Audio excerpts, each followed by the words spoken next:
So again, we find ourselves sitting in a beautiful park on the island of the Azores. And the crystalline grid here is so pure. It has never seen war.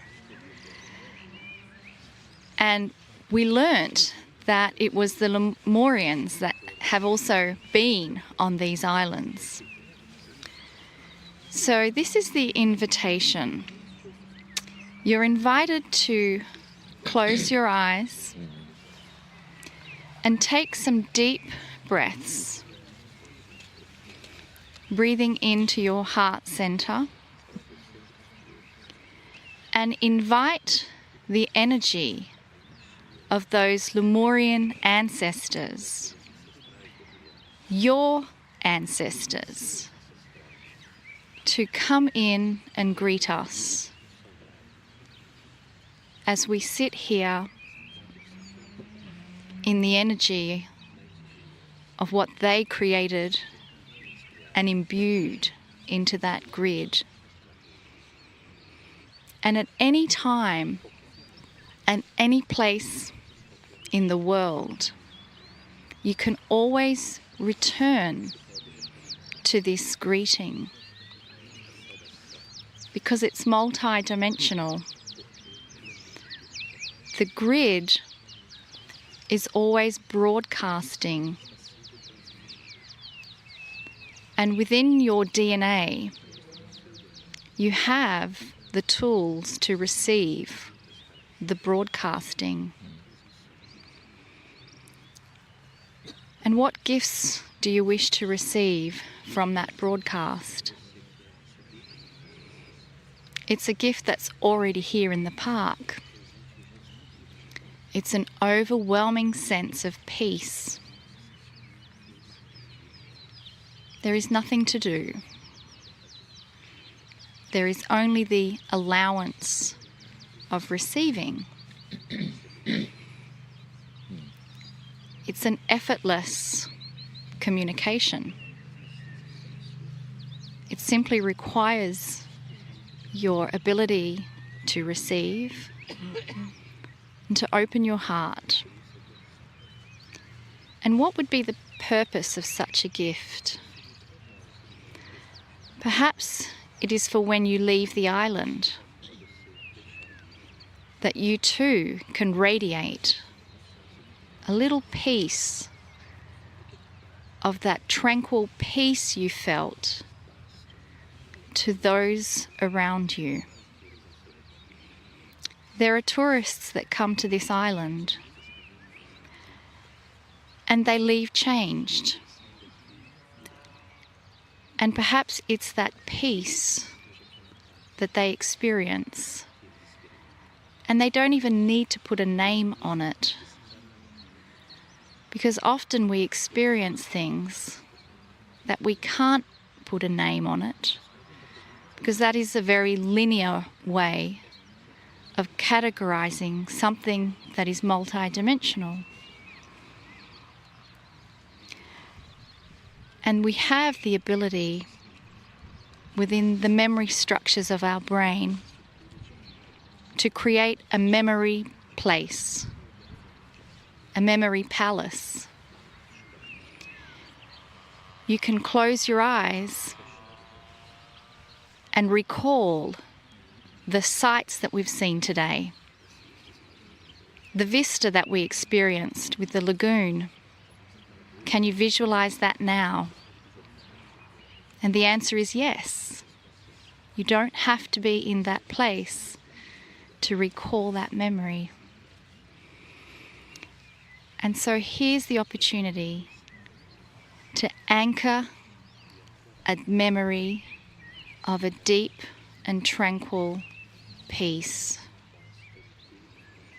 that infuses into every cell of your body.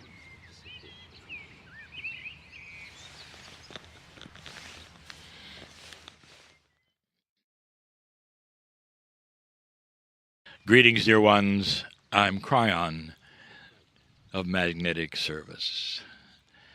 This is the third message in the island group called the Azores, Portuguese islands in the Atlantic Ocean.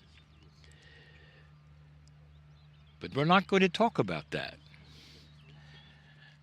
We're going to talk about something that is the favorite subject of so many.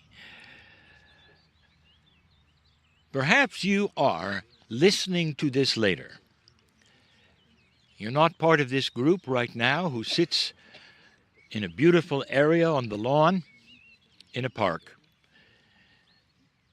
Perhaps you're in a place where you would never be able to participate in activities of those next to an ocean. And so this is for you. And it's something that we have never spoken of in this way before. Today's message is about whales and dolphins. Now let's start at the beginning. To a biologist, a whale also includes all of the dolphins, for this is the classification that dolphins belong in, whales. So to a biologist, if you see a dolphin, there is no difference. It's simply a smaller whale. But for this discussion, we will separate them slightly and call them what you're used to, whales and dolphins. I begin with common sense, with a premise that every naturalist knows. I want you to have this, the beginning of a comparison between the animal in the sea, called the whale and the dolphin, and the mammals and animals in the forest in the wild. For there really is no difference. Animals in the wild are like animals in the sea. Instead of a forest, it's an ocean. And so you might expect the same kind of instinctual behavior that you'd have all over the planet with animals in the forest. But it isn't. And that's the subject of this message. Listen to this. What are you taught by the naturalists who make the guides, who then inform you about what is dangerous and what is not? And they will say mostly the animals will leave you alone. In fact, they will go the other way if they sense a human coming into their habitat. Even if they travel in groups or herd animals or lonesome animals, solo animals, they avoid humanity. And you know that. And the naturalist will tell you that you don't have to be too worried about that they will move the other way, except in one circumstance: if they have a child. If they have a cub, for instance, if they're a bear. Any animal who has an offspring will attack if they feel you are threatening at all. And you know this. That is the most dangerous thing for animals in the wild, for you to suddenly come upon them when they have their babies with them. Almost everyone I am talking to, whether you're sitting on the grass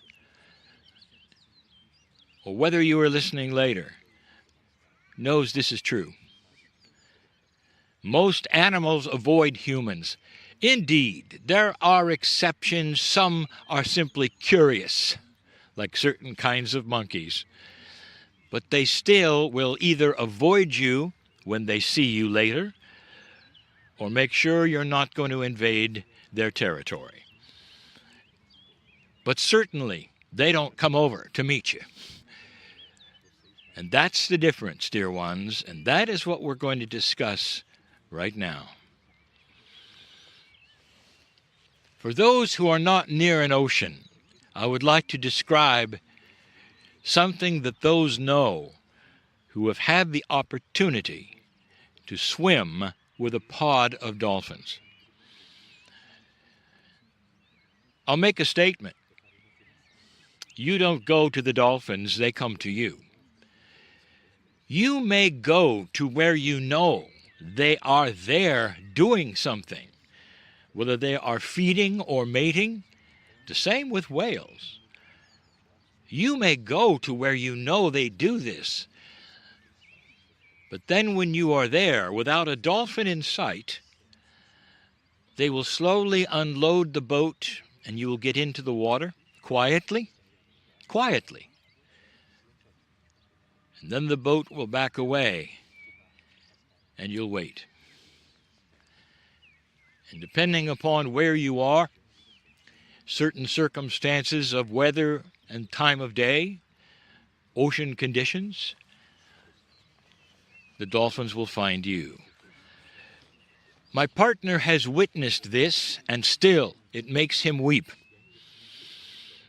They will be off in the distance, and they will see you in the water. They sense you with sound, and they will turn. The entire pod of dolphins will turn and come toward the human being.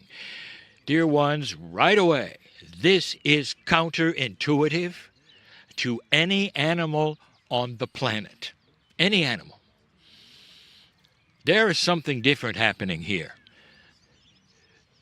Biologists, listen, you need to do more studies to find out something that you don't really understand or know yet. And I'm going to talk about that also.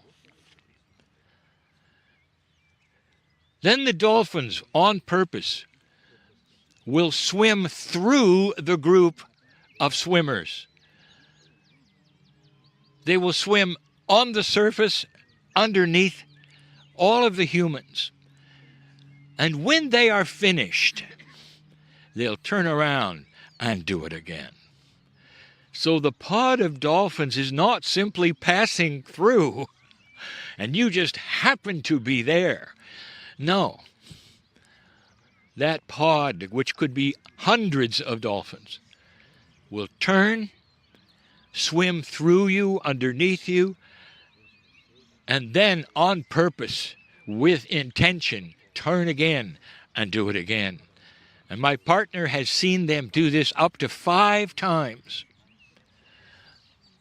And then leave and go on about their business of whatever they did before.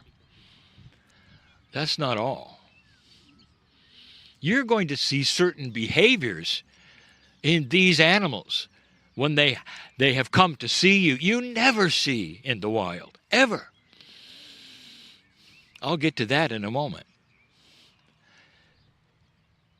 Whales, similar but different. But let me point out something before I go any further. Yesterday, this group got a glimpse of a species of whale that is the largest animal on the planet to this day. It is equivalent even to the size of some dinosaurs. It is the blue whale, and you saw him yesterday. Identified as one who might be twice the length of the boat that you were on. Huge, enormous. Now, what was it you saw? Let us look at this in a logical way. The whale comes to the surface and takes a breath or two of air before it goes under again, which they call sounding. Do you think the whale knew you were there? What is your intuition? And you'd be right. Nothing escapes this animal about its environment. Of course it knew you were there. You and 2 other boats. It surfaces, takes a breath, and goes down. And then you wait for up to 20 or 30 minutes, maybe more, for it to do it again. Here is the question. That whale could easily travel in 30 minutes, miles, kilometers from where those boats were sitting and waiting for it to surface. That's what they do in their migration patterns. Most of the swimming, not always on the surface, underneath, both. They travel, but this whale didn't. And when it came up again, you realize it was literally a few meters from where it was before. This excited the boats enough so they would go and travel to this new spot where the whale was. And of course, their motors were turned on. Do you think the whale knew it was being followed? And the answer, of course, is yes. 3 times. The whale went under and came up right where it came up before. Don't you find that interesting? Here is the same kind of behavior you'll find with a dolphin. There was a connection that was safe with the human being. Safe enough that whale, who could destroy any one of those boats so easily, in its gentleness came to the surface, took a breath, so that you could all see it. And what was the reaction? To all the boats, there was cheering, there was clapping, there was joy, just to see this magnificent animal. Question, do you think that the whale knew this? I'm going to tell you something, and the answer is absolutely. Now there's something else that people don't even consider. In the miracle that you saw yesterday, how do you think that whale was sensing any of this? Do you think there might be some connection that is different than anyone suspects? What if this connection were consciousness? What if somehow that whale could sense the consciousness of a group of humans, how about even one, and that consciousness was assessed by the whale as safe? I want to present something to you that most have never thought of. Do you know what instinct is?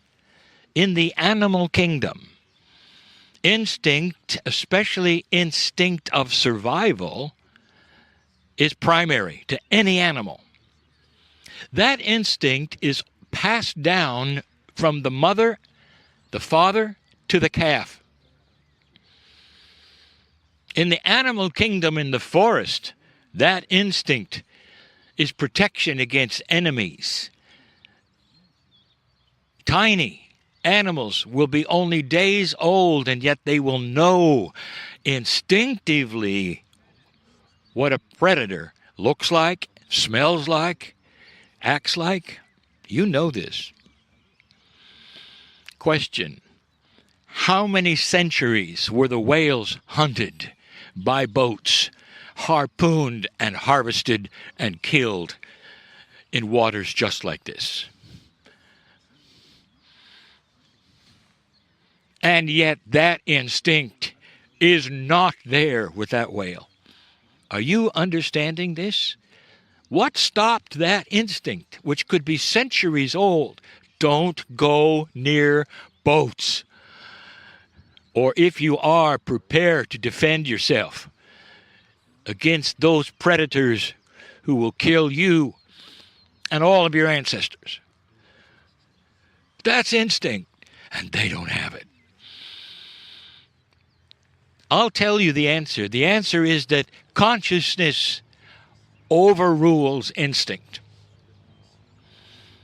I want to return to another experience yesterday that you had. You encountered a pod of dolphins that was unusual. 2 things made it unusual. First of all, it was several kinds of dolphins all together. Normally, even forest animals will honor their kind, and they will only be with their kind. If you've ever examined a water hole in Africa, Even different kinds of antelope and deer will gather together and take turns at the water hole and not be there all at once. They stay with their own kind, but not dolphins. They call them in biology social animals. Oh, it's more than that. And the second attribute was this, that only weeks before, or even perhaps less, they had their children, their babies. Tiny little dolphins were among those that you encountered. Now I want you to look at what happened, dear ones. I want you to really look at this. Do you think they knew you were there looking at the whale? And the answer is, of course. Did you know that they were always there and they were hanging around for you to turn back to the island? And when you did, they arrived. Now let me ask you this. Where on the boat did they arrive and show themselves? And the answer was at the bow where everyone was. Next question. In the excitement of seeing all of those dolphins dancing on the water, jumping, leaping, swimming quickly with their young, how many of you had to then run around to the back of the boat as they then passed through? And the answer is very few, because you know the dolphins stayed at the bow. Were you aware of that? Did you ever think of that? Not only did the dolphins know you were there, and they wanted to show you something and play with you, but they knew where you were on the boat. Does this make you weep? There's something there. That's not all. They were excited. Even the crew of the whale-watching boat was excited because those dolphins were there to show you their young. Proud mothers with their young right next to them, over and over and over, were saying, here, look at this, look at this. One mother to another, look at this. And then how many of you saw an action that is counterintuitive to every animal on the planet? They would stop for a moment and they would lean back and show you the whiteness of their belly. In the animal kingdom, tell me, what does that mean? I'll tell you. If you have a dog who does it, it's submission. If you have a dolphin who does it, it says, I trust you. Here is the weakest part of my body because I know who you are, human being. What does that tell you about the connection to this animal? There have been some studies. Did you know that a group of party-going dolphin swimmers will not attract the dolphins, but a group who is silent and more reverent in expectations of joy will always attract the dolphin? What does that tell you? Are they indeed telepathic? You can use that word. It's the wrong word. They are perceptual. They sense human consciousness, and in that human consciousness, we have told you, is the creative source of this planet. Human being, the closer you are to that, the more the dolphins know it. I invite naturalists and biologists to start doing studies about consciousness, humans and dolphins, beyond what you have done. Did you hear about the study of the autistic child and the dolphin? Profound it was, for they connected. And they connected at a level that was provable. The child would sit in a room and would select a shape. A square, a circle, a triangle. Those shapes were all thrown into a swimming pool where the dolphin was living. The dolphin, at least 80% of the time, would select what the child had selected, over and over and over. This was not necessarily the way it was with a non-autistic human. That should tell you something. These are the studies I invite you to go further. As profound as that is, it's not the end of that story. For the dolphin was moved. For economic reasons, it was moved from California to Florida. The experiments were over until one science advocate of consciousness said, "Is it really? Let's try it now with the dolphin 2,000 miles away." They did. It made no difference. Are you understanding this? Twins with the same DNA can sense what's going on with their relatives, even if they are on different sides of the earth. Consciousness is multidimensional. Consciousness is energy. There's more.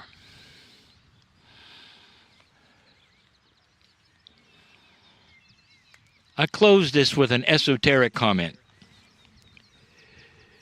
Although I will not get into it now, there is amazing history on this planet you haven't been taught about because you don't know.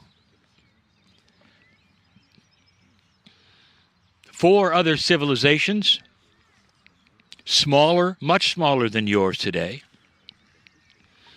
were here before you. You are number 5.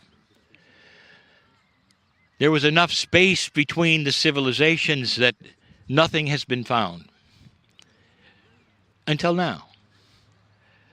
Now suddenly you're starting to uncover things that are thousands of years older than even your oldest estimate of how long you've been here.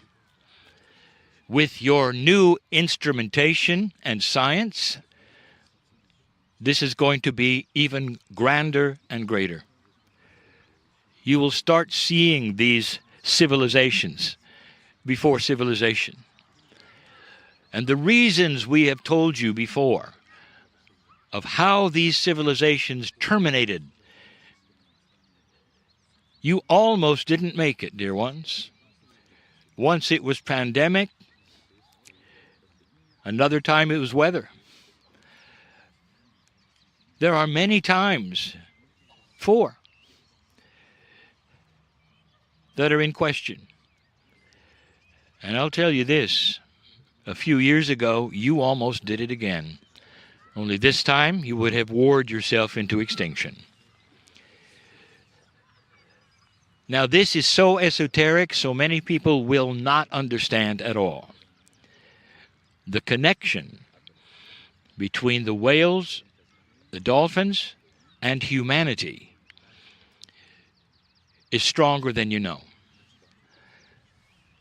Well, they are the backup system to the human Akash.